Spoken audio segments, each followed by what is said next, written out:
were doing pretty well finally. You were getting those I'm those doing well Cs now. up and... I'm doing well now. I'm doing better now than I was then.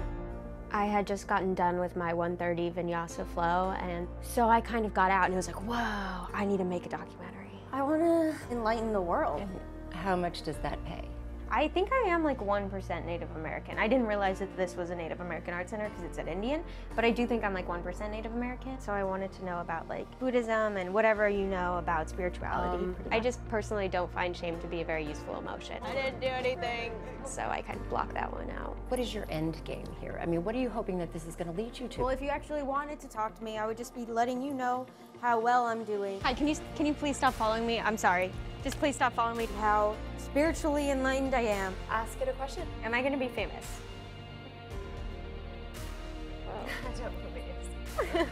I didn't. And how I don't need you anymore and I don't think about you anymore. So if I'm enlightened, then I'll realize that those things don't matter. I'll just be like a blob of energy and I won't care. I think that consciousness is coming to a point where we're waking up, what was the word I was looking for? Awareness is coming to we're in a period of time where consciousness is waking up and where everyone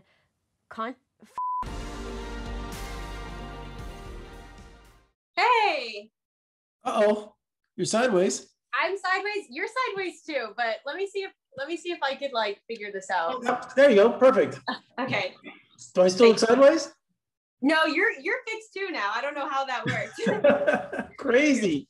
Yeah. Hi, Micaela. Jeff in Las Vegas. Hi, Jeffrey, right? Jeffrey, either way. Okay. Nice to meet you. Nice to meet you. Thank you for talking about Clairevoyant with me today. Yeah, of course. Thanks for having me. My pleasure.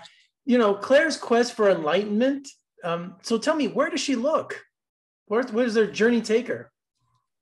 Claire looks anywhere where she can give her money, pretty much. If it's free, she's not going to do it. She tries. There's so many different people who call themselves spiritual gurus. They just call themselves that.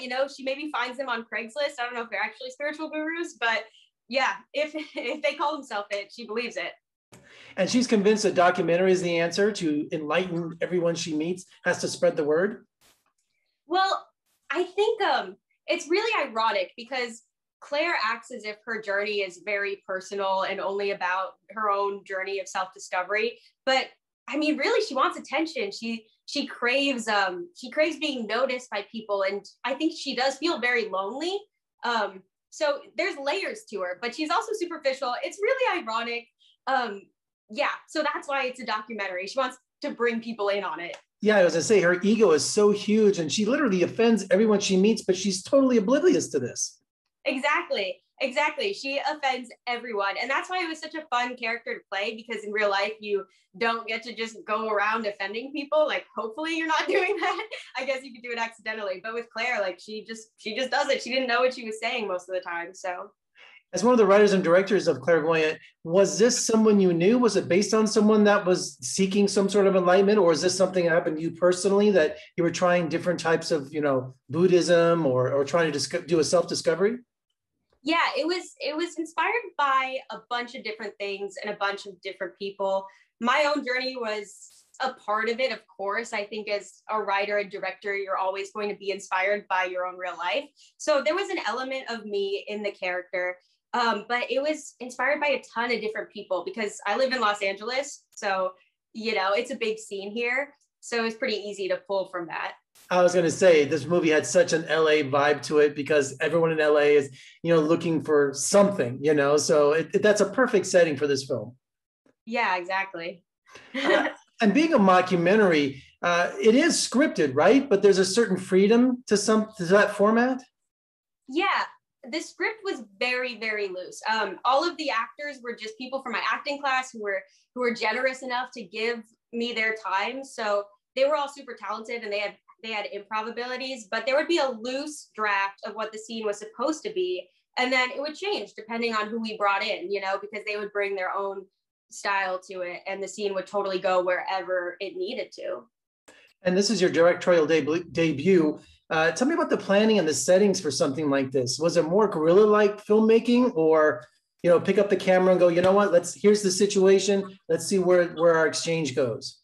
Yes, 100 billion million% gorilla. There was like very little strategy to making this film, which was kind of cool because there was a lot of magic in it. I feel the less of a we didn't really have a tight grip on anything, so there would be these like little magical moments that were able to come through that if we were planning it, it never would have happened that way. You know what I mean?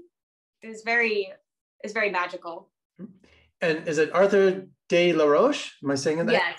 Yeah, he was a co-director and co-writer. Tell me about working with someone, your strengths and your weaknesses. How does that collaboration work? I mean, Arthur was great because, well, so he was holding the camera.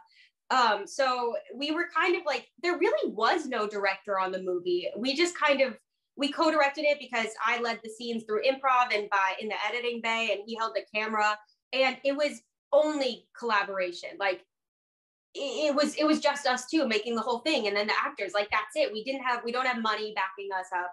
We don't have, fancy sets or anything like that. So it was only the collaboration between me and Arthur and everyone else that made it possible.